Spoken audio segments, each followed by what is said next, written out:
Can I get a motion to approve the minutes of October 26th and November 11th? Thank you, Mr. Dillon, and a second from Mr. Fennel. Any additions or corrections? Seeing none, all those in favor, please say aye. Aye. Any opposed, same sign? That would be unanimous.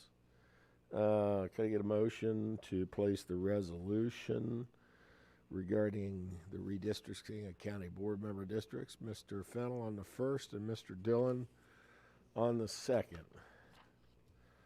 Looks like it's going to be bipartisan day. That's a good thing when you can get one of those. Mr. Fennel, I understand that you've been a principal lead on this. Would you like to open the comments?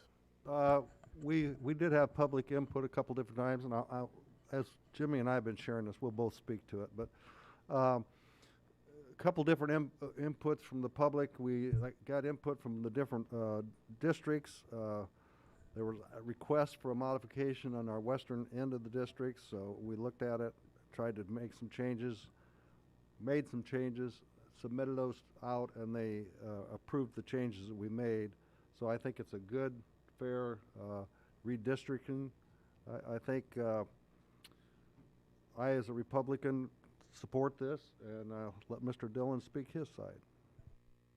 Thank you very much, and thank you for your work, Mr. Fennel. Mr. Dillon. No, I just would be, we need to thank former members, Mr. Morris and Mr. Mayor, for their time and effort. This makes 2 maps that they've done, and Josh and IT department for putting this all together so that we can pull data. Mr. Fennel said, I think, was it 5 comments we received total, and then since we redid the map, I don't believe we received any to my knowledge. I think this map took into consideration board members' inputs when we did it, since we made the change. And I see Mr. Allen back there, Mayor back there, and really want to recognize him because this is all of his hard work that went in to get this. And I do think it's a fair map to everyone in here, and that Peoria County should be proud of this map. I know it's different for a lot of members, but as populations change, we continue to see growth out north, and as we like to call our heritage neighborhoods, continue to see less population. So I think that's for the next 10 years, we need to refocus, continue growth in our older neighborhoods too, so that we can help sustain that. So again, thanks for Mr. Fendel, Linda, Sharon, Chairman, you as always. I do think this is a good map, and I would hope there's not many boards that can get a consensus, and I'm not saying that this is going to be a unanimous map, but I have not heard any objections from anybody to think that it won't be. So not very often can you get a group. This group's always been good about taking the D's and R's away from us, our names, and being bipartisanship, and I think this is a good way to start off another 10 years. So that is Alan. I don't know if we want to open it up to Alan to say anything, since he is the principal map maker with Mr. Morris. Members object or support Mr. Mayor? It's good to see you back in this room. It's good to be seen. Welcome. Thank you, everyone, for putting your trust in Stephen and myself again. This is it's a labor of love. I'd say that folks that attended the last 2 committee hearings saw kind of the logic of how we went through and came up with the districts we did, just because of where the population shift was in the county, and everything sort of followed from that. And you know, I answered questions 2 times, be happy to answer, but I think at this point we've hopefully exhausted through public comment all 5 people in the county that aren't on the board that were concerned about this. So Truer words were never spoken. Mr. Fennel. Mr. Mayor's comments are very short. It's not indicative of the work that he put in, because he put a lot of hours into it. So we appreciate, Alan, all you did. Thank you very much. Thank you, Mr. Fennel. Other members? Members not on the committee that are present? Mr. Dillon? I just learned that Notre Dame's coach is headed to LSU, so I am so out of touch. Mr. Dillon, I can't wait for you to imbue me with some more knowledge. I didn't have. I just scared him and told him Dabo was going to Notre Dame, and he about had a heart attack. So, and maybe we should save it for the next meeting. But Okay. I would just like Alan maybe in the next meeting just to be on the record so that it's forever in there. Just explain, like he had in the past, but just some of the data points of how close the districts are, the average size of the districts, and that all the legal requirements that very blessed to have a lawyer that knows the statutes inside and out, that this meets all aspects of good law and good practice. So I just wanted, not to really labor anything, but a quick little summary just so it's in the record. And you want to do that for the full meeting, right? Is that what you're saying, or you want it here? I did it here once, Let's just do twice. it. Let's just do it here because we got the time here. Yeah, we do have time. So that way it's at least in one of the records going forward, and most of the boards here so that they can hear it. I just want it for the record's sake so that if Would you anybody please would do look at that? it. Kindly do that. I can try to Thank you. lecture and stall for time, since that's what it seems like I'm being asked to do. Thank you, Mr. Chairman. Thank you, members of the committee. Let me see if we can find that. Well,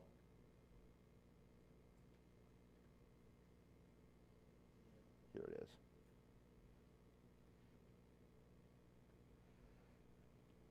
Start with the basics of why we are doing what we are doing. This isn't quite as clean as the map that I showed in committee, but which had numbers associated with each census tract. Or I guess they are. No, they're not there.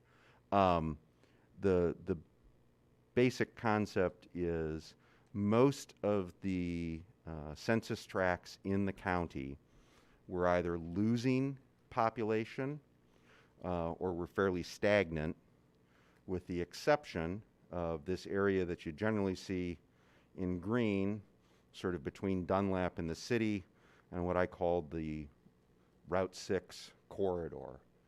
And because of the significant, that's too close. Pull back. Because of the significant population, there you can see the numbers. With the exception of generally what I'd say is the warehouse district being a gain, the loss of population through the valley and then the West Bluff, some significant Excuse loss. me, Alan. Yeah. Let them know that the red and the green. Oh, sure. That helps. So on this map, green indicates growth or additional positive change in that census block from the 2010 census to the 2020 census. Red indicates a loss. Yellow is more in between with that, and you can see, and this, since this is on the county's website, anyone can dial in and see this, and this is one of the layers that our GIS department here at the county put together. But you can see losses in here, and now that the numbers are populating, as opposed to, say, a gain of 2,600, 850 roughly, 450, nearly 1,000 out here along what, again, I'll call that Route 6 corridor.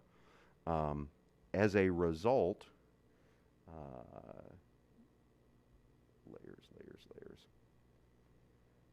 we ended up basically having to eliminate a district in the urban core and create a new district that is now out here along Route 6. With the exception of that one elimination, we generally tried to put or be respectful of where incumbent county board members lived, so that, again, with that one exception, we tried to make sure that we weren't pairing people up to force them to run against each other. Other things that we did is try to, again, keep communities of interest together. So for instance, and I'm trying to get back to the, oh, there it is. Redistricting.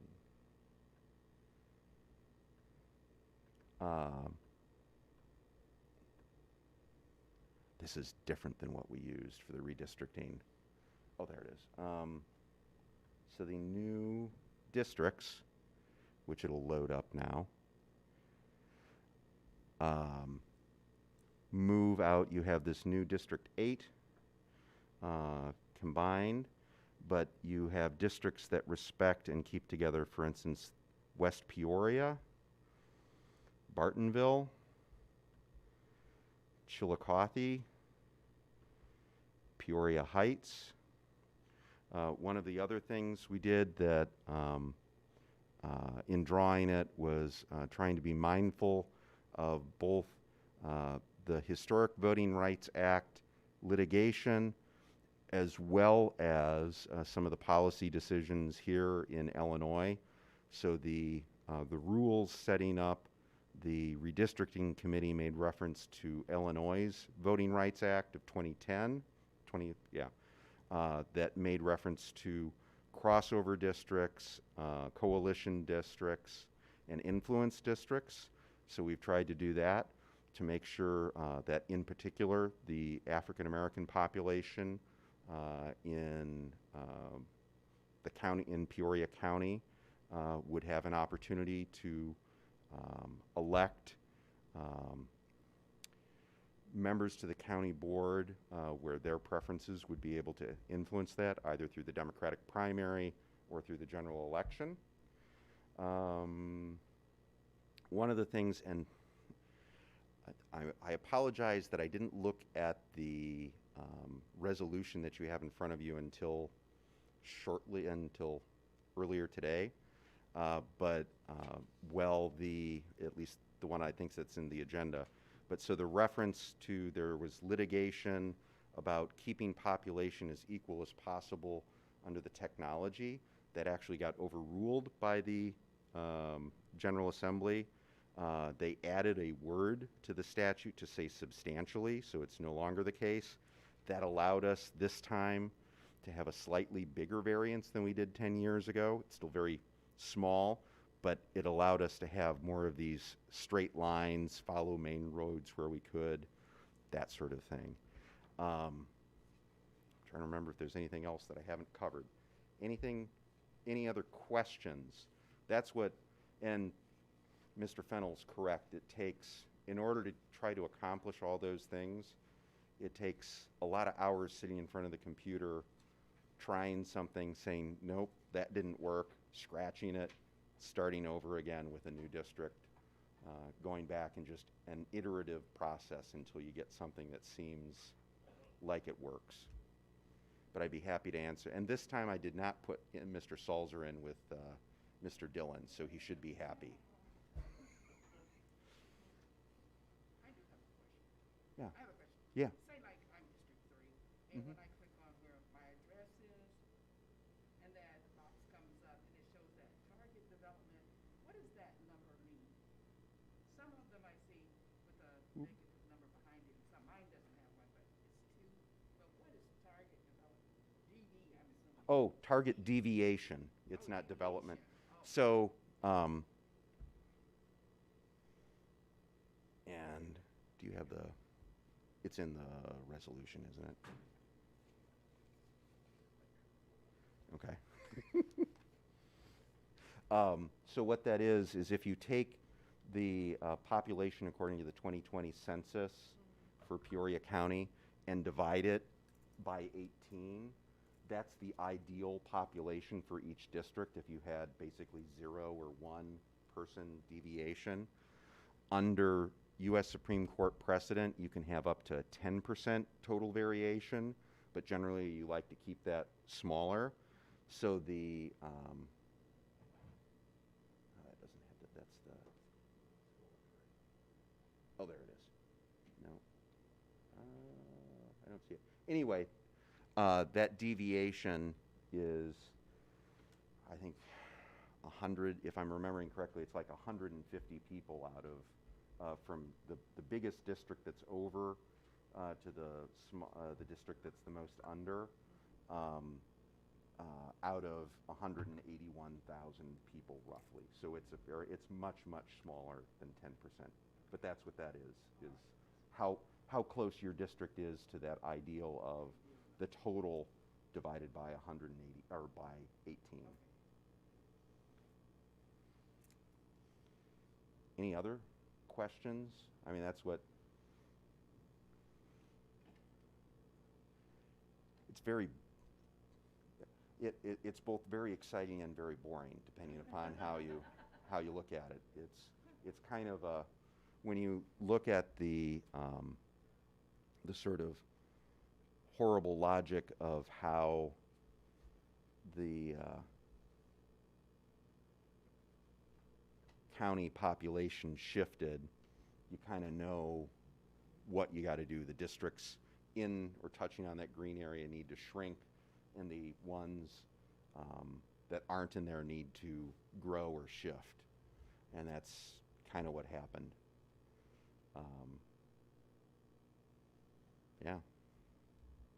Well, thank you, Alan, and recognizing Josh that just came in from GIS, who was part of this helping too. So that's Josh in the plaid shirt, if anybody doesn't know him. Rachel Ballaford joined. And Josh is the one who put together this map, which I explained to him how 10 years ago GIS had put together a map kind of like this that showed where the population shifted in the county. And again, once you do that, most of the questions about why did you do X start to disappear. It's just a question of trying to get everybody's districts to match, not pairing you up where we don't need to, respecting the Voting Rights Act, trying to respect communities of interest, and get that, and follow, because you can vary the population just a little bit more than you could 10 years ago. There's more, not that straight lines are essential, because like if you look at the municipal boundary of the city of Peoria, it's really goofy, and there's like holes where there's spots that aren't in the city that are completely surrounded, especially when you get out your way, right, Steve? So you can't always, if you try to follow those municipal boundaries, it's not always a straight line. That's why some of them look kind of squiggly.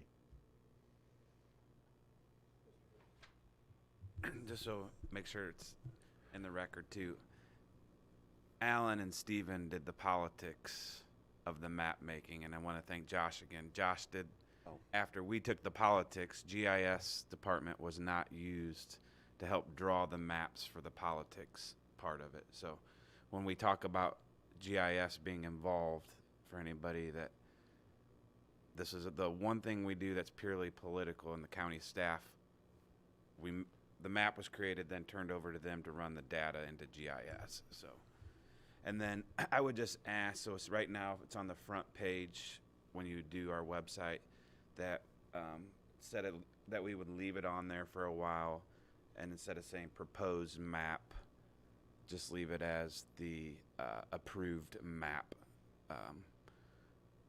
If that's possible, Scott, instead of leave the link there, because I think originally you'd have to go to the county board member site. If we just would leave that on there for a few months, or Absolutely, we can do that. Anything else, Mr. Dillon? You good? Mr. Fennell, you good? All right. Thank you for your always perfect work, Alan. It's never perfect, just we all strive for that. And I would like to, I thanked co-counsel Mr. Morris 10 years ago. I'll thank him again. I did a lot of those of you that know Stephen and I did a lot more work with the computer, but I did a lot of consulting with him, including like 3-hour marathon session where I came up and met with him at his law office, and we went through things together to try to, again, explain what do we need to accomplish. And he talked to a lot of people on the Republican side of the aisle to get their input, and I talked to folks on the Democratic side of the aisle to get their input on what they wanted and concerns, and we got some, and that's why we made revisions from the first map to the second map. Very good. Ellen, thank you from the bottom of our 18 hearts. All right.